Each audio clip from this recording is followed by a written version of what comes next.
Welcome to Trust and Obey with Chuck Frank, and this is a Friday G-Drop entitled the $1.7 trillion Grifter Bill.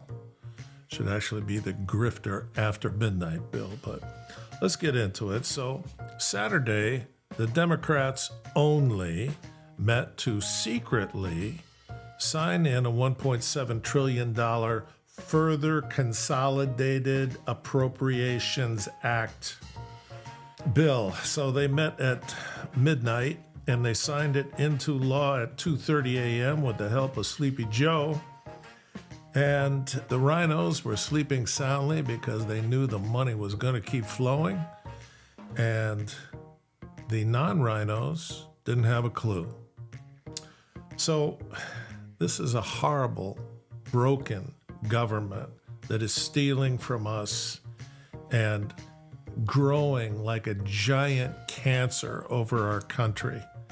All these huge agencies and everything else. So what does the Bible say about this? The absolutely unconscionable, unbridled burning of money that's all taken from our paychecks or printed by dear Aunt Janet.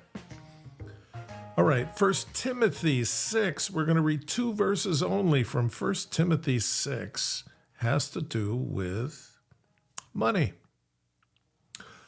But they that are minded to be rich fall into a temptation and a snare, a trap, and many foolish and hurtful lusts, such as drown men in destruction and perdition. For the love of money is a root of all kinds of evil, which some reaching after have been led astray from the faith and have pierced themselves through with many sorrows. Now look, the Bible's not saying there's anything wrong with money. And there's nothing wrong with ambition or the desire to improve your circumstances. These verses address the laser focus of certain folks, and we all know a bunch of them, who are laser focused on the accumulation of wealth by any means and at all costs. So, how's that worked out for our country? Let's take a look at the current government budget.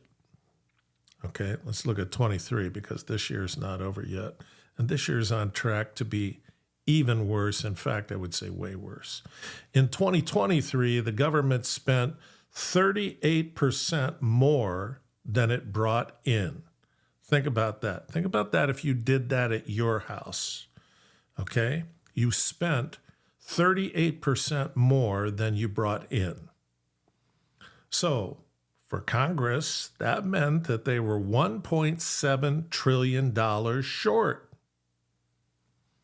So what would somebody irresponsible in your family or company do? They'd say, well, we'll just borrow that $1.7 trillion.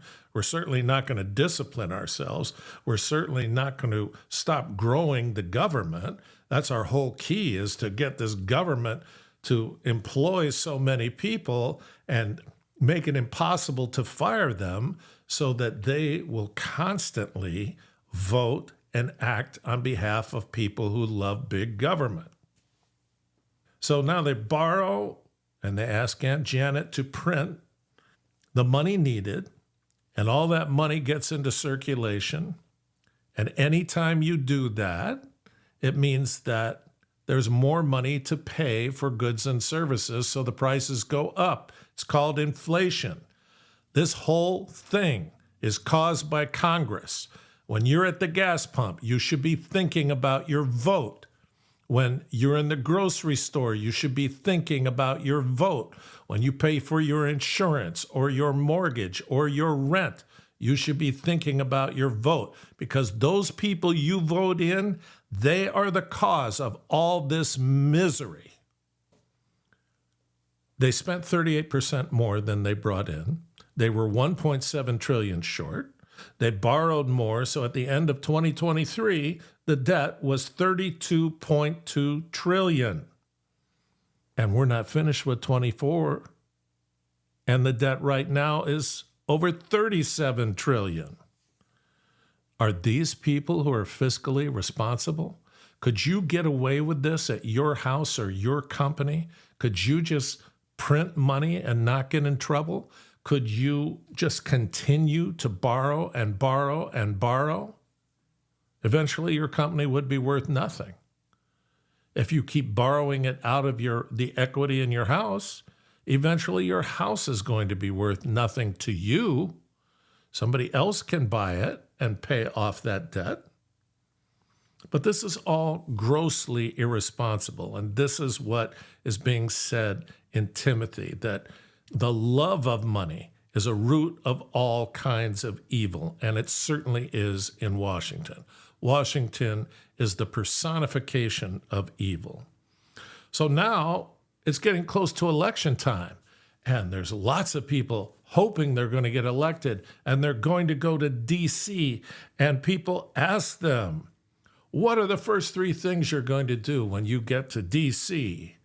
And they say, well, the first thing is to close the border. The second thing is to start drilling.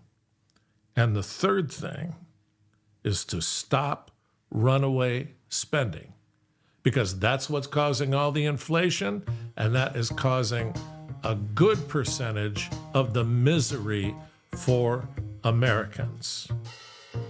But something happens when they get to Washington, right? It says, but they that are minded to be rich fall into a temptation and a snare, a trap. This is what happens. They don't go there intending to be rich. They go there intending to do a good job.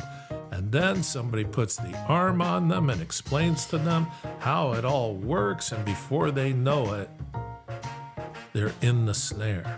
They're in the trap. Let's be praying for all these people that are going there.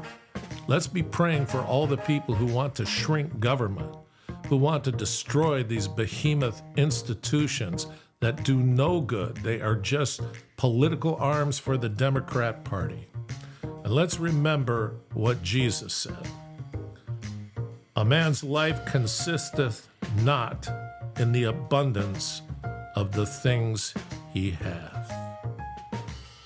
Thank you for being with me. God bless you.